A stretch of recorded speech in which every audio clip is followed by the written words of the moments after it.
උදේට කෑ ගන්න පුළුවන් ටීවී කට් එකට. ඕකෙන් මුකුත් වෙන්නේ නැහැ. මාධ්‍ය අපේ රටේ දේශපාලන කරපු කාලේ ඉවරයි.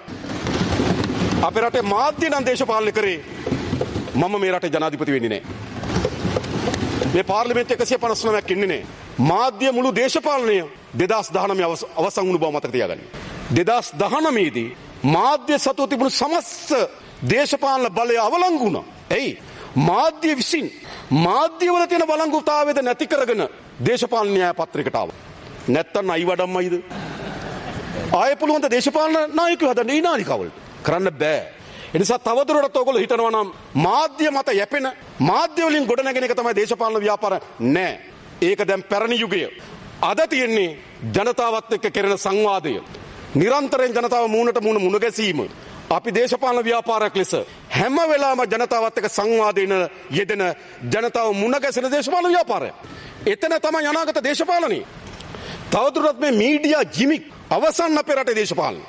ඒ නිසා උදේ කරන ගෝරනාඩුව වාසි නෙවෙයි අවාසි. හැබැයි Tamanට ස්වයං වින්දනයක් ලැබෙන්න පුළුවන් නේද? ස්වයං තෘප්තියක් ලැබෙන්න පුළුවන්. ස්වයං තෘප්තියක් ලැබෙන්න පුළුවන්. රැය හතේ ප්‍රවෘත්ති බලනකොට මූණ තියෙනවා. Tamanට විතරයි. සමහරට ගෙදර අයටත් එපා වෙලා ඇති. කියනවා අපුවාම. හරිද? මම දන්නවා සමහර කියනවා අපෝ ගෙදර අයත් අහන්නේ නැති මොනවද මේ කියන්නේ කියලා.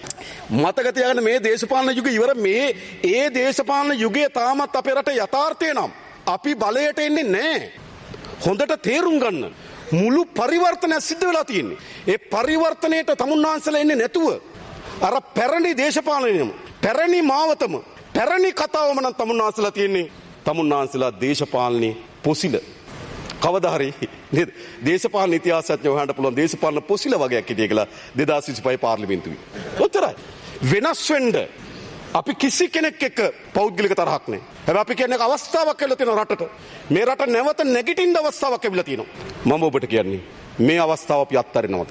අපි කිසිසේත්ම පුද්ගලයෙක් ලෙසත් ආණ්ඩුවක් ලෙසත් මේ අවස්ථාව අත්හරින්නේ නැහැ. මේ රට මේ පත්වී තිබෙන මේ අසීරුතාවයෙන් මරට මුදවා ගන්න. මට හෝ අපේ අමාත්‍යවරු කිසිවෙකුට මත තබා ගන්න. පෞද්ගලික Tamanට කියලා අභිලාෂයක් නැහැ. පෞද්ගලික Tamanට ලැබෙන අභිලාෂයක් නැහැ. අපිට තියෙනවා මේ රටත් මේ රටේ ජනතාව පිළිබඳ සුබ සිහිනයක්. මේ සිහිනය යථාර්ථයක් කර ගැනීම සඳහා අපි පොරබදනවා. මොබට සහතිකයක් දෙන්නම්.